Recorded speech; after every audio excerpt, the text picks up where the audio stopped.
Bismillahirrahmanirrahim. Assalamualaikum warahmatullahi wabarakatuh. Kemarin kita sudah mencatat tentang gerak pada suatu benda, kemudian latihan soal. Sekarang Ibu mau menjelaskannya dulu ya. Nanti setelah dijelaskan, nanti kita bahas tentang latihan soal yang kemarin. Pertama itu kita harus tahu dulu apa itu gerak. Gerak adalah perubahan posisi dari suatu titik acuan. Jadi perubahan posisi dari suatu titik acuan, di mana titik acuan itu merupakan titik dimulainya pengukuran. Ya, titik acuan adalah titik dimulainya pengaturan. Kemudian benda bergerak itu seperti apa sih? Apakah contohnya seperti kursi yang digeser itu disebut gerak? Gerak itu bukan seperti kursi yang digeser-geser. Misalnya dari depan ke belakang itu bukan termasuk gerak. Jadi gerak itu benda yang memang dapat bergerak dengan sendirinya. Seperti misalkan mobil, motor ya. Itu kan bisa bergerak dari titik acuan sampai titik akhir itu. Dari titik dimulainya pengukuran sampai akhir pengukuran itu yang disebut gerak ya. Kalau kursi, meja itu bukan gerak ya. Bukan gerak benda. Yang gerak benda itu yang dapat diukur. Jadi ada lintasannya. Apa sih lintasan itu? Lintasan itu jarak bendanya ya. Jadi pada suatu lintasan itu ada yang namanya jarak dan juga perpindahan. Nah, di sini kalian belum mencatat kan apa itu jarak dan perpindahan? Apa bedanya jarak dengan perpindahan kayak gitu kan? Jadi di sini ada suatu lintasan, misalkan di sini Ibu gambarkan. Kamu menaiki sepeda motor dari titik A ke titik B. Seperti ini. Ibu tuliskan, kalian mengendarai motor dari titik A ke titik B, ya. Kemudian yang Ibu garis lurus ini adalah lintasannya. Lintasannya berupa lintasan lurus A ke B ya. Itu adalah lintasan. Lintasan itu jaraknya dari A ke B. Jadi jarak itu panjangnya lintasan ya. Jarak itu merupakan panjangnya lintasan dari titik A ke titik B itu ya, jarak. Kemudian sedangkan perpindahannya itu apa, Bu? Kalau perpindahan itu sama seperti jarak, panjangnya lintasan. Tapi bedanya kalau jarak itu tidak dipengaruhi oleh arah. Sedangkan kalau perpindahan itu panjang lintasannya ini dipengaruhi oleh arah. Contohnya, contoh jarak.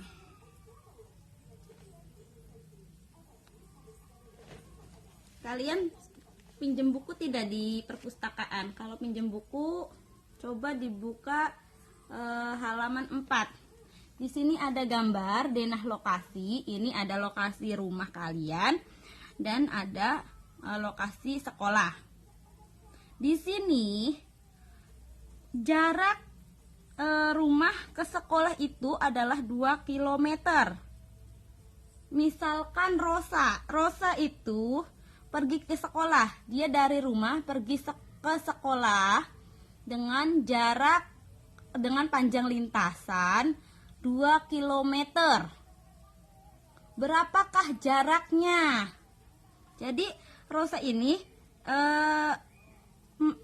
jalan dari rumah ke sekolah itu 2 km kan. Kemudian kan dari sekolah itu kembali lagi ke rumah kan.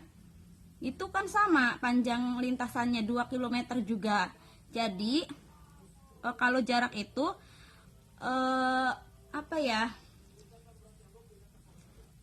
dijumlahkan. Jadi dari pertama dari rumah ke sekolah, kemudian dari sekolah balik lagi ke rumah, itu dijumlahkan. Itu yang disebut jarak. Jadi panjang lintasannya itu dijumlahkan. Jadi tadi kan pergi dari rumah ke sekolah panjang lintasannya itu kan 2 km ya. Jadi jaraknya itu bolak-baliknya itu 2 km ditambah 2 km. Jadi Rosa itu bolak-balik ke sekolah setiap hari itu 4 km ya jaraknya. 4 km itu dari majunya itu 2 km, balik laginya 2 km. Jadi ditambahkan, dijumlahkan kalau jarak. Sedangkan kalau contoh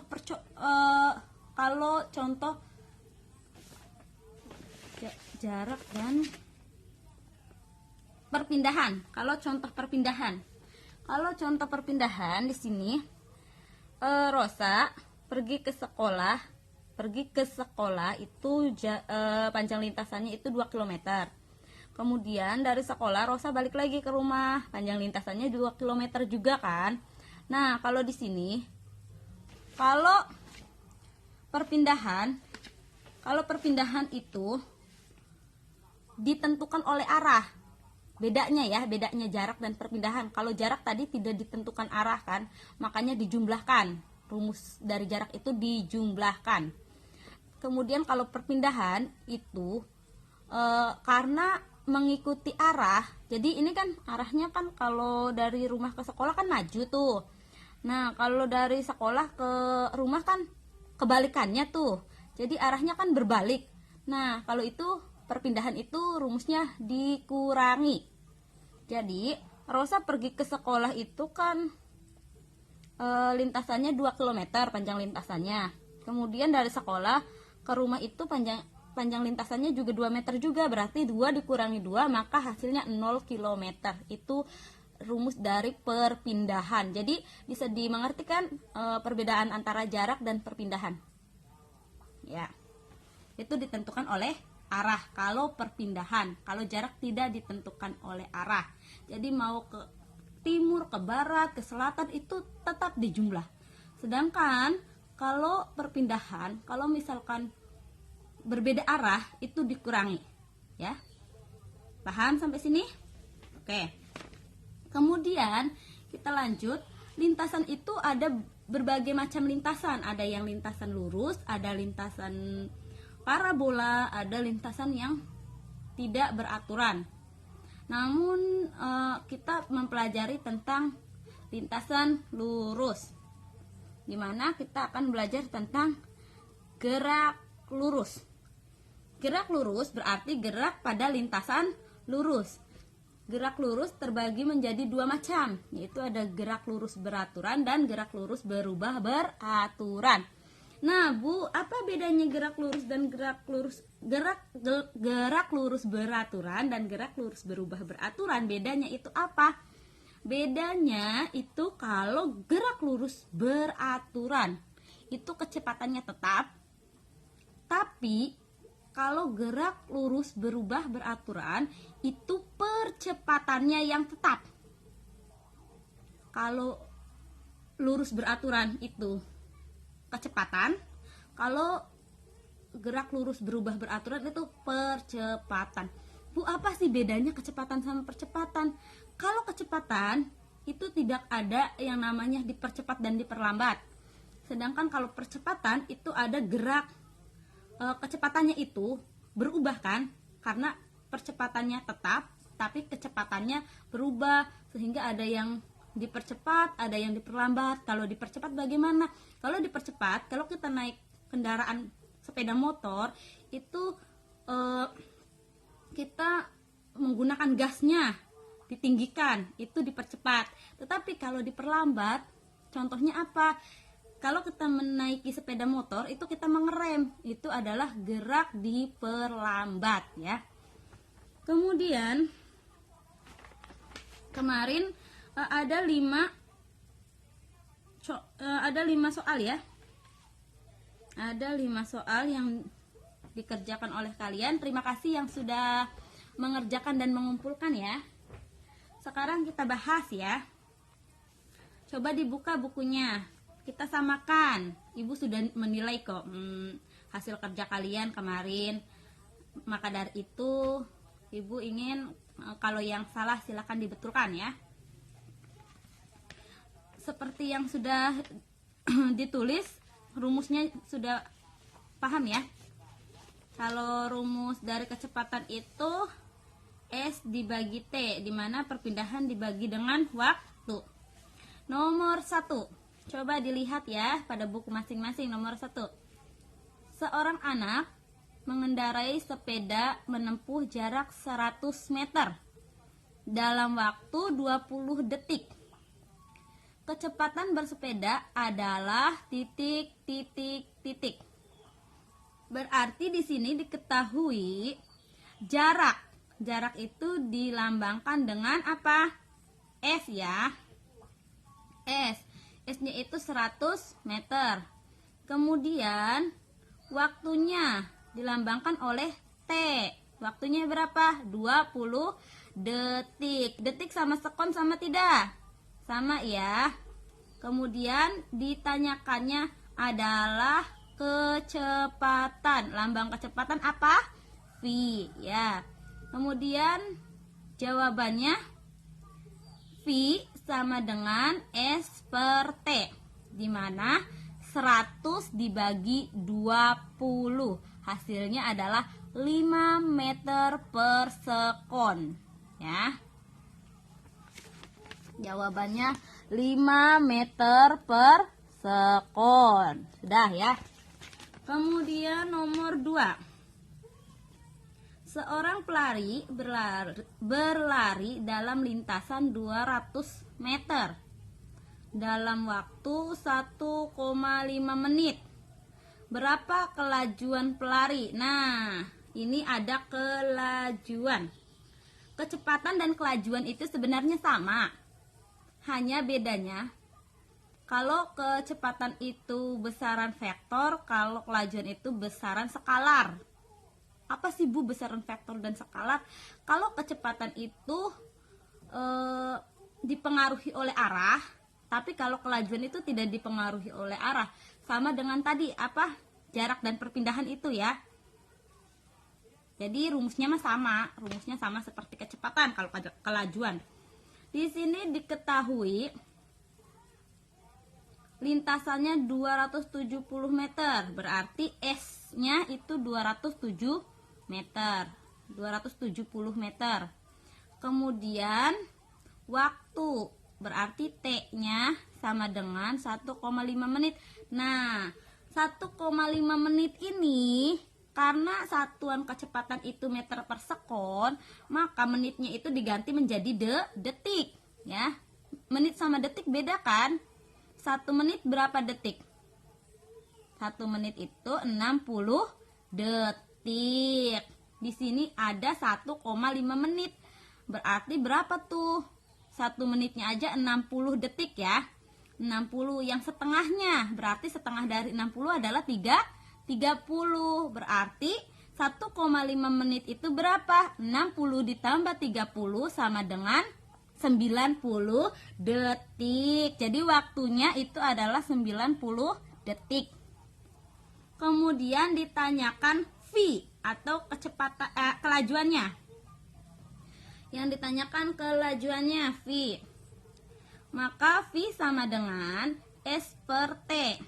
270 dibagi 90, hasilnya adalah 3 meter per sekon kuadrat. Untuk nomor 2 hasilnya adalah 3 meter per sekon kuadrat ya. Ini hasilnya 3 meter per sekon kuadrat. 3M garis miring S itu meter per sekon. 3 meter per sekon. Kemudian nomor 3. Nomor 3, Dinda mengendarai sepeda motor mampu menempuh jarak 150 meter dalam waktu 0,5 menit. Berapakah kecepatan Dinda dalam mengendarai sepeda motor? Nah, di sini yang diketahui jaraknya. Jarak S sama dengan 150 meter. Dan waktunya 0,5 menit. Berarti 0,5 menit itu setengah menit. Setengah menit itu 1 menit kan 60 detik ya. Jadi setengah menitnya itu berarti 30 detik. Berarti waktunya adalah 30 detik. Hasilnya adalah 150 dibagi 30, hasilnya adalah 5 meter per sekon. Ini nomor 3. Ya. Kemudian kalau yang salah silakan dibetulkan ya. Walaupun memang sudah dinilai, tapi untuk belajar kalian ya. Nomor 4. Seorang siswa menaiki sepeda dari rumah dan melaju ke arah timur sejauh 45 km. Selanjutnya, dia kembali lagi ke rumah dengan melewati jalur yang sama. Berapakah jarak yang ditempuh oleh siswa? Nah, ini yang ditanyakan adalah berapakah jarak yang ditempuh oleh siswa?